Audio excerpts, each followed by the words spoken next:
Joining us now is Cole Stangler. Cole has been on the program before, as you may know. He is a staff writer for the International Business Times. He is one of our best reporters on the beat now of labor in the workplace. And Cole, we're glad to have you back. Yeah, thanks so much for having me, RJ. It's been a while.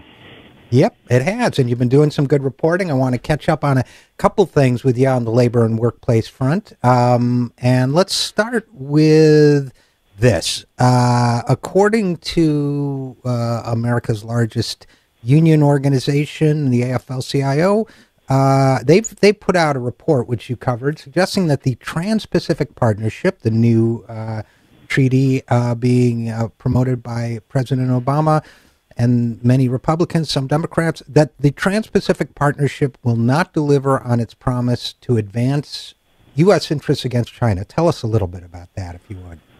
Right. So, I mean, by doing this, what the AFL is doing is trying to take on this argument we've been hearing a lot from the administration and some of the backers of the trade deal, which is basically that this is necessary in order to counterbalance China, because if we don't enter into this trade agreement, then we're going to let China set the quote-unquote rules for the region. So the deal is Australia, Japan, Malaysia, Singapore, Vietnam, these big economies that if we don't do anything, if we don't sign this trade deal, China is going to rope them in and be able to exert its influence in the region. And so this paper was essentially trying to debunk that kind of argument. And essentially the report was saying that you can't really take those claims seriously. They're not really substantiated. And it did so in basically two ways. One is that it said that the deal itself doesn't really have strong enough standards to begin with. So the deal is not actually going to raise standards substantially in a way that would be beneficial for American interests, which is, again, its own kind of loaded term. We can get to that later. But the second part is that China can also take advantage and benefit economically from the trade deal, despite not officially being a member of it. And that, So how does the AFL-CIO say that would work? I understand the criticism that says the rules aren't strong enough, but how does the AFL-CIO report suggest that China could actually benefit from this deal? So one of the things it talks about is the rules of origin, and that basically is a way for you have to have certain content produced in the countries to benefit from the preferential treatment afforded under the trade deal. And so what they're saying is that you could have a Chinese manufactured good where most of it's manufactured in China. Let's say it goes to Malaysia. Let's say you're building a television, for instance, manufactured in China. You send it to Malaysia, make a few adjustments there, then it gets exported to the U.S. And China is effectively, getting the benefits. Those companies are reaping the benefits of because it identifies the rule, the place of origin as being Malaysia and not China. Correct. Right. Okay. So that's interesting. So this report came out, I guess, a couple days ago. Has there been any response from the White House? Not that I've seen. Not that I've heard of. I think maybe at this point they're probably accustomed to the kind of criticism they've been getting from the AFL-CIO and others. But I haven't heard of anything. Okay, because you'd think, yes, they've been getting hammered over this deal, but if someone makes specific concrete charges, you'd think they might want to rebut. So who knows? Maybe they will at some point. And speaking of the Pacific Rim, let's pivot to Los Angeles. How did you like that segue, by the way? That's a good one. Okay. Now, in Los Angeles, the news of the week, which you wrote up, is that Los Angeles has approved an increase in the minimum wage to $15 by 2020, or in 5 years. Now, LA is the largest city to approve this increase. What are people saying about that? How is this getting received around the country? Are other cities planning to follow suit? And let me actually back up and start with this. It seems you point out that a $15 minimum raise was once considered an inconceivable demand. That's your word. Your phrasing, that low-wage worker protest helped usher into the political mainstream. What happened? How did a major United States city, how did this idea go from being kind of a fringe grassroots street idea, almost an Occupy type idea, to something that gets passed in one of our largest cities? Right. I think one is, I think the people who, I think we ought to give credit to the people who were organizing this and pushing for this, because, like I said, it was pretty inconceivable when people were making this demand. And you actually have to go back to, you think about Seattle, where you had a socialist city council member, Shama Sawant, proposing this, and it was the $15 wage, I should say, and she wasn't taken all that seriously when she started, and you had a tremendous amount of organizing going into it, and ultimately was successful. And so I think there are a few things going on. One is you have the organizing that I think they've done a tremendous job of just promoting their cause, and I think that resonates when you have the kind of income stagnation, wage stagnation we've seen in the United States. So you need those conditions for it to happen. And I think when you have people pushing for a $15 minimum wage in a situation where we have such dramatic income stagnation, it really resonates with people. One is the organizing. The other part of this is I think, and we might see this more, is when people were opposing these minimum wage, these proposed wage increases, the argument, the refrain you'd hear all the time from business, you still hear it, is that it's going to force people to cut hours, lay off workers, the sky is falling, all that sort of stuff. And then as these wage increases have actually come into effect, people see that the impact really isn't that dramatic on employers. And sure, there have been reports of this, sporadic reports of businesses having to close. There's a few notable cases.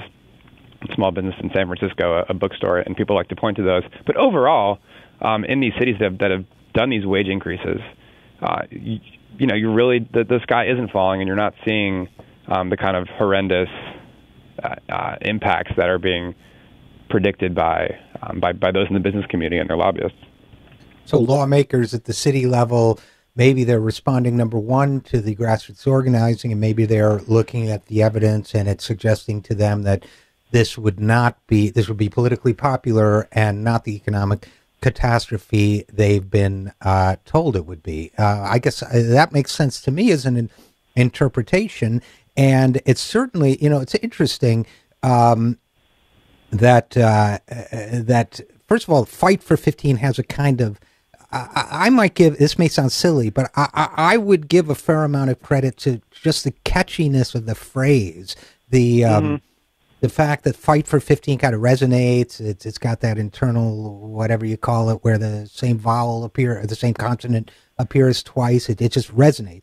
And secondly, 15 is, the president at one point was pushing for I think a $9 and something increase from current $7.25, which in real terms is much less than it was in 1968 and so on. Mm-hmm. I think it just has a feeling of boldness or decisiveness about it that made it politically resonant. Maybe, that's my pet theory. You don't have to embrace it.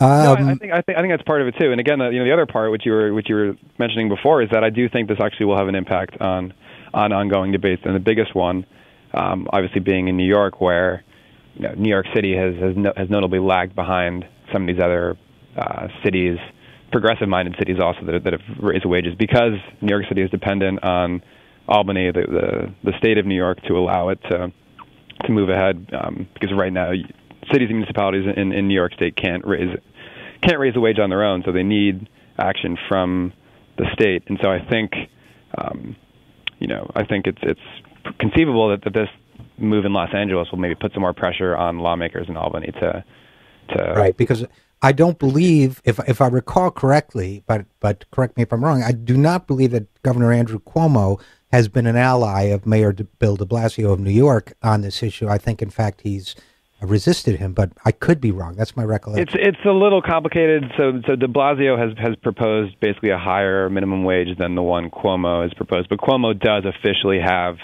his own minimum wage proposal. It's a little bit lower than de Blasio's. The other aspect is when Cuomo was supposedly pressuring, I shouldn't say pressuring, when Cuomo was trumpeting minimum wage increase at the state level, he actually withdrew it during budget negotiations just a couple months ago. So it never happened then.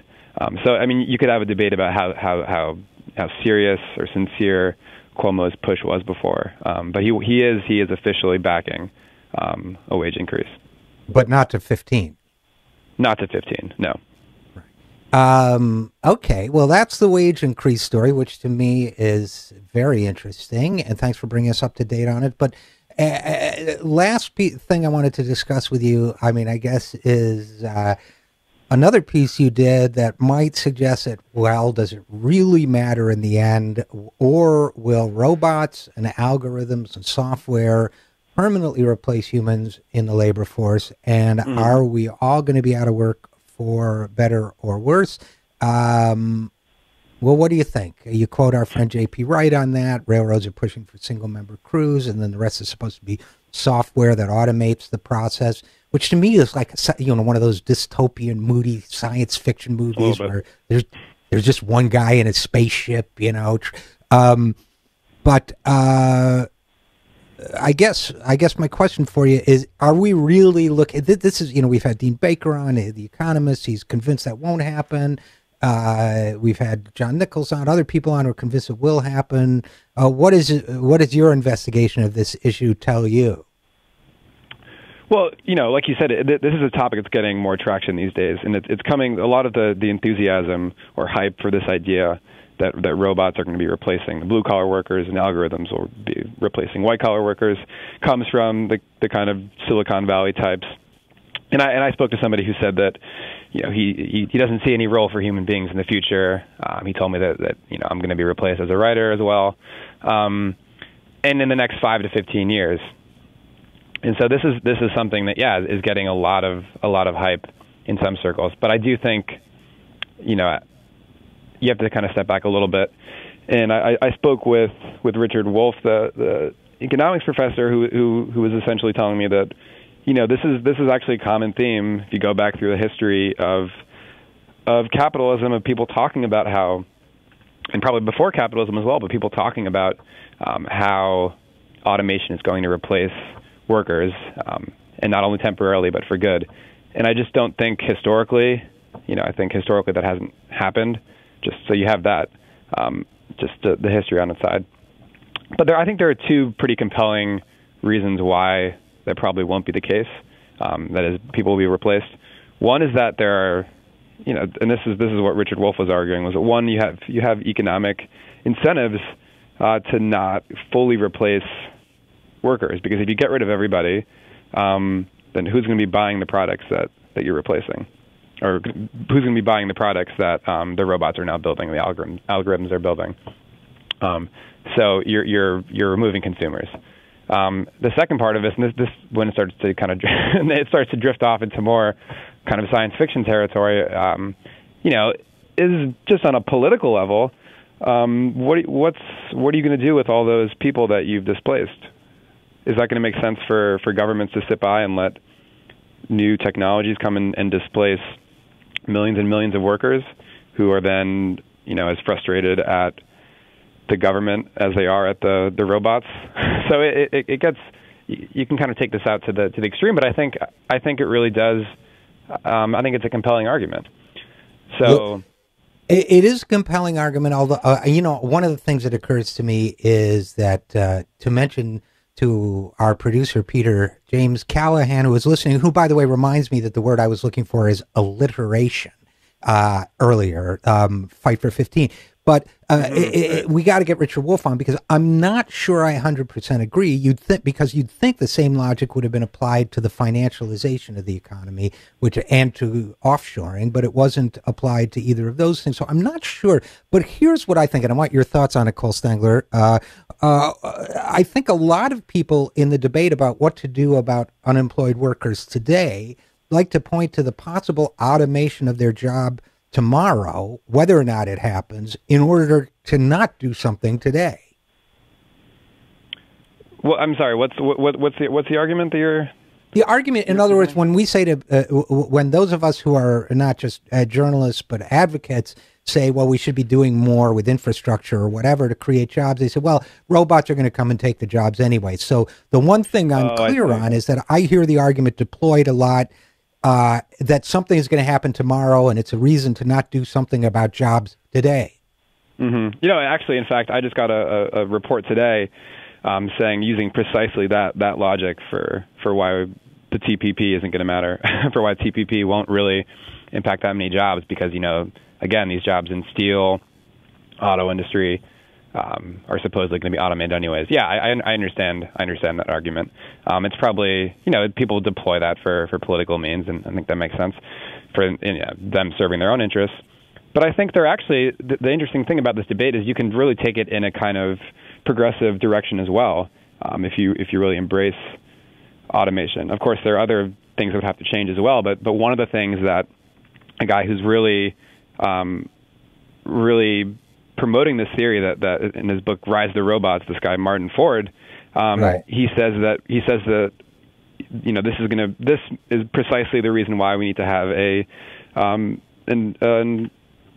the word is escaping me right now, but the guaranteed minimum income, universal basic income. Yeah. Yeah. Yeah. Well, you know, I guess we're going to have to close it soon, but I have to say this: one of the advantages of being older is that I remember when I was a 10-year-old future nerd and politics nerd, which was a long time ago, people were saying, well, within 20 years, we'll have a problem because people have nothing to do. They'll just have a lot of money and all the work will be done by machines. And it hasn't happened yet. So maybe it will, but it just hasn't happened yet. And unfortunately, I think we're going to have to leave it there. But great reporting as always. And Cole Stangler, staff writer for International Business Times. And as always, thanks for coming on the show. Yeah, thanks always for having me. It's a pleasure. You bet. And we will be right back after this because the robots aren't taking my job yet. I'm Richard RJ Eskow, and this is The Zero Hour.